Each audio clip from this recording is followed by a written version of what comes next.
Bien, mesdames, messieurs, bonjour. Tout d'abord, évidemment, une année 2020 exceptionnelle dans tout un tas de domaines, et en particulier avec la crise sanitaire que l'on connaît. Et donc, année exceptionnelle, cérémonie de vœux un peu exceptionnelle avec cette vidéo que nous réalisons au Palace.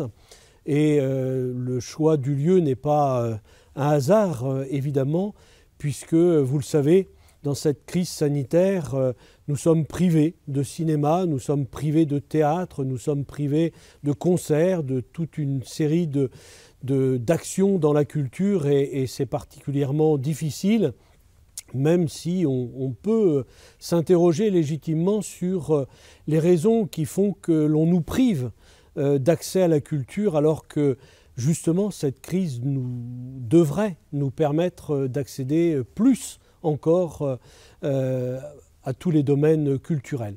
Mais évidemment, puisqu'il s'agit d'une cérémonie de vœux, je veux tout d'abord vous souhaiter une bonne année, vous présenter mes meilleurs vœux, en ayant évidemment une pensée toute particulière pour celles et ceux d'entre vous, pour les familles qui ont souffert et qui souffrent peut-être encore de ce satané virus qui nous a assaillis en 2020 et qui malheureusement en ce début d'année 2021 sera toujours présent.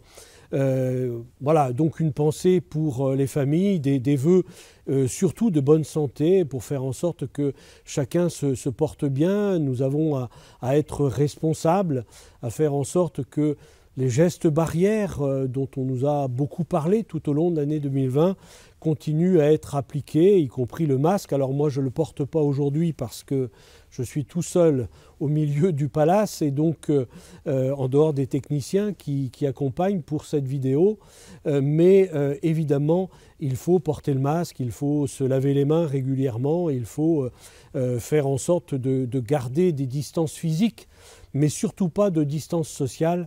Nous avons besoin plus que jamais de présence sociale, de liens sociaux dans cette société qui ne va pas bien parce qu'il y a la crise sanitaire, mais vous le savez, dans toute une série de domaines, les choses ne vont pas beaucoup mieux. Et l'exemple de la gestion de cette crise sanitaire par le gouvernement est à l'image des dysfonctionnements de cette société qui fait beaucoup pour l'argent, mais peu pour les humains, les hommes et les femmes de notre société.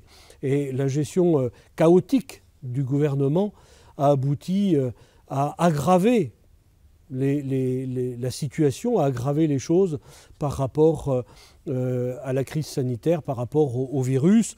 On l'a vu avec le problème des masques, le problème du gel, et on le voit aujourd'hui avec les vaccins.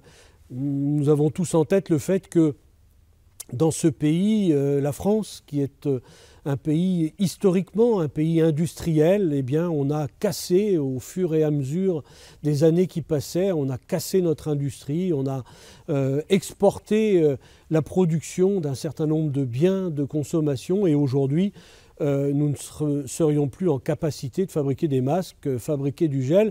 Et dans ce pays, la France, je le répète, le pays de Pasteur, eh bien, nous ne sommes pas capables de produire un vaccin au même titre que les Américains, les Suisses ou les Anglais. C'est quand même une situation problématique. Mais ça nous interroge sur effectivement ce qui s'est passé dans notre pays. Et vous le savez, notre ville de Montaterre a payé et paye encore un lourd tribut à la casse de l'industrie dans ce pays.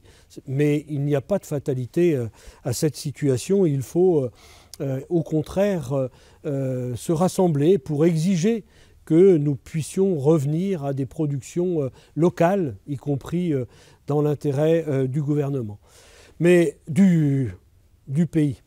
Mais vous le savez,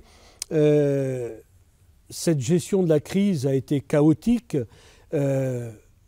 et les services publics ont, eux, été sur le devant de la scène, alors même qu'on nous répète depuis des années que les services publics devraient être réduits, devraient disparaître parce que l'on devrait laisser la main libre au marché de la loi de l'offre et de la demande, et donc on casse les services publics depuis des dizaines d'années pour réduire soi-disant la dépense publique, mais chacun a en tête que quand on nous explique qu'on veut réduire la dépense publique, on veut surtout réduire les impôts des plus riches et faire en sorte que les riches ne paient pas les impôts qu'ils devraient payer alors qu'ils profitent de la création des richesses par l'ensemble du pays.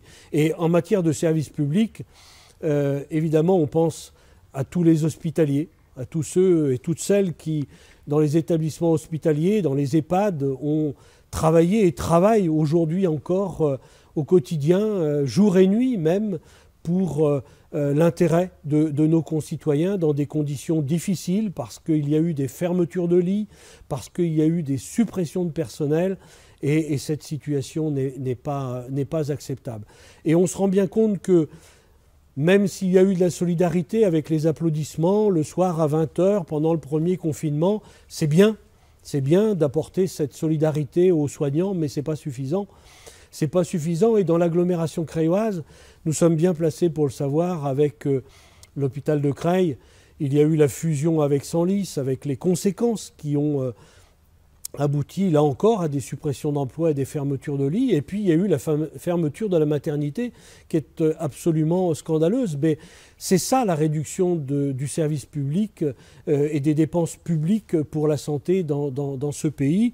Et effectivement, les applaudissements le soir, ça n'est pas suffisant. Il faut qu'on se mobilise, il faut que l'on se rassemble pour exiger des moyens pour la santé.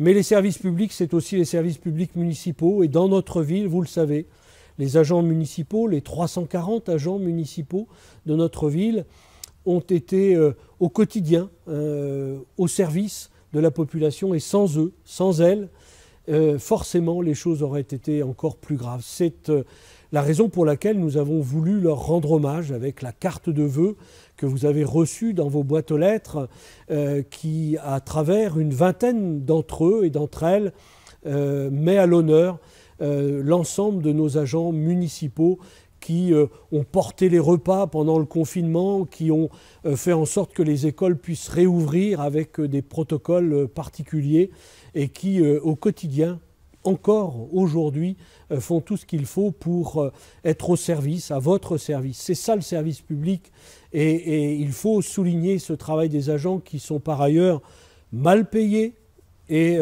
dont la reconnaissance au niveau national n'est pas ce qu'elle devrait être.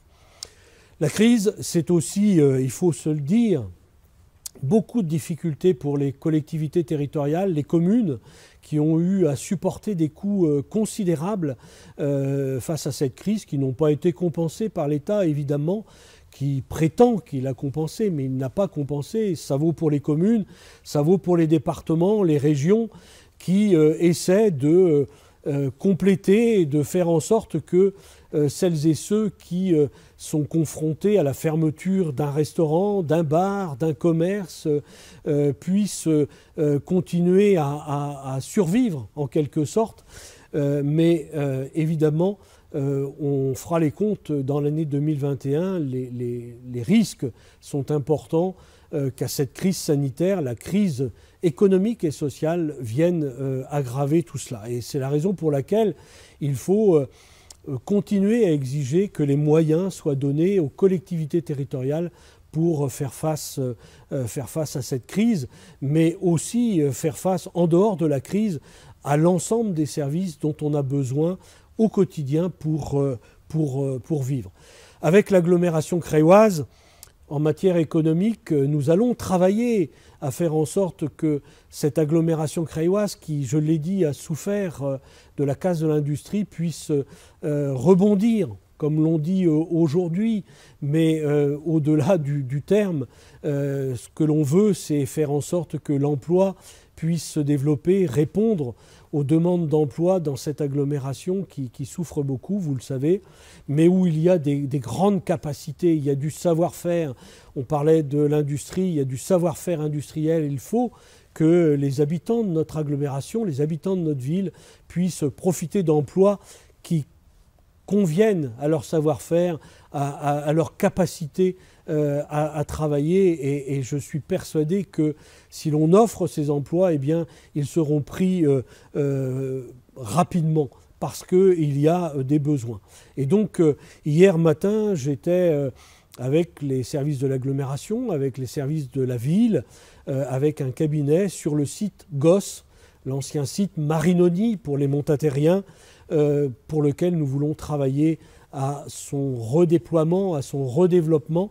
Et c'est très important parce que c'est aussi un symbole. Il y a les marches de l'Oise avec Chausson, il y a le village économique avec le site Style, et puis il y a Gosse qu'il faut redévelopper. C'est en plein cœur de notre ville. Il y a de l'emploi à créer sur ce site.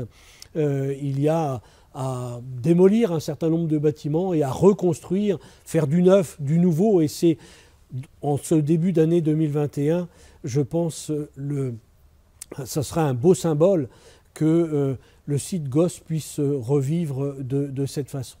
Voilà. Et donc, puisqu'on est dans ce début d'année 2021, on formule des vœux, je l'ai dit, des vœux de santé, des vœux pour chacun, personnels, dans sa famille, des vœux professionnels aussi. Eh bien, il faut aussi faire des vœux pour notre ville.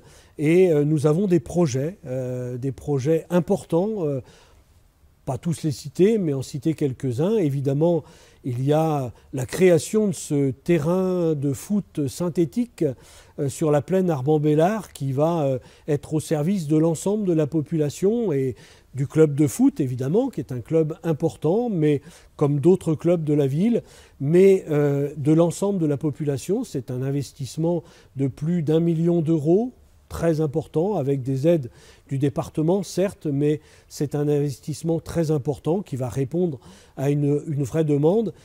Dans les projets, il y a aussi le projet de renouvellement urbain sur le quartier des Martinets. Ça va bouger, en particulier sur l'avenue Gabriel Péry, avec la démolition des 2 porches, et donc la démolition de 49 logements que l'on va reconstituer ailleurs dans la ville. C'est très important de permettre d'ouvrir le quartier des Martinets, de faire en sorte que ce quartier vive et que les gens qui y vivent bien, parce que ce n'est pas seulement l'urbain, il faut aussi que l'on travaille sur l'économique et le social pour que les gens du quartier des Martinets, qui en termes de statistiques souffrent plus que dans les autres quartiers de la ville ou de l'agglomération, puissent s'en sortir eux aussi, avoir les mêmes chances que tout le monde. Et puis en termes de projet, il y a aussi la réfection de l'avenue Ambroise Croizat. Cette année, nous avons fait la rue Victor Hugo, qui est une des rues les plus longues de notre ville, à la grande satisfaction des habitants de cette rue. Et en 2021, nous attaquerons l'avenue Ambroise Croizat, qui elle aussi est symbolique, d'abord par son nom, puisque Ambroise Croizat a été un ministre communiste à la Libération, qui a été le créateur de la sécurité sociale, qui nous fait tant de bien aujourd'hui au moment de cette crise sanitaire, parce que imaginez un peu ce que cette crise serait sans la sécurité sociale. Donc Ambroise Croizat, cette avenue qui relie la mairie à la halle Perret, où nous avons installé l'école de musique avec une renommée départementale, mais aussi la gare de Montataire. Et vous l'avez compris, quand on fait le lien entre l'avenue Ambroise Croizat et le site Gosse, eh bien, les choses sont liées. La réfection de l'avenue Ambroise Croizat, la réfection du site Gosse, la réindustrialisation du site Gosse, tout cela va de pair et veut donner un nouveau départ pour notre ville en 2021. Donc vous le voyez, malgré les difficultés, nous avons des projets et nous voulons venir à votre rencontre pour parler de ces projets dans 4 points de rencontre. Le 30 janvier et le 6 février, nous serons à votre rencontre. Nous n'avons pas pu tenir nos 11 réunions de quartier en 2020, pour les raisons que vous connaissez, évidemment.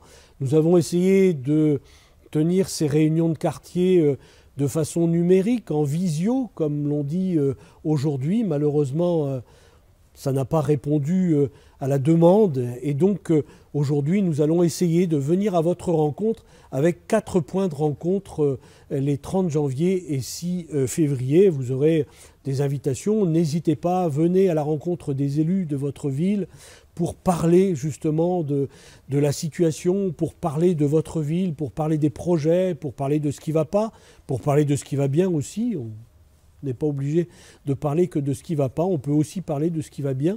N'hésitez pas à venir nous rencontrer. Voilà, je veux terminer, parce que j'ai déjà été suffisamment long, mais je veux terminer en ayant une pensée particulière pour nos amis palestiniens du camp de réfugiés de Daïché.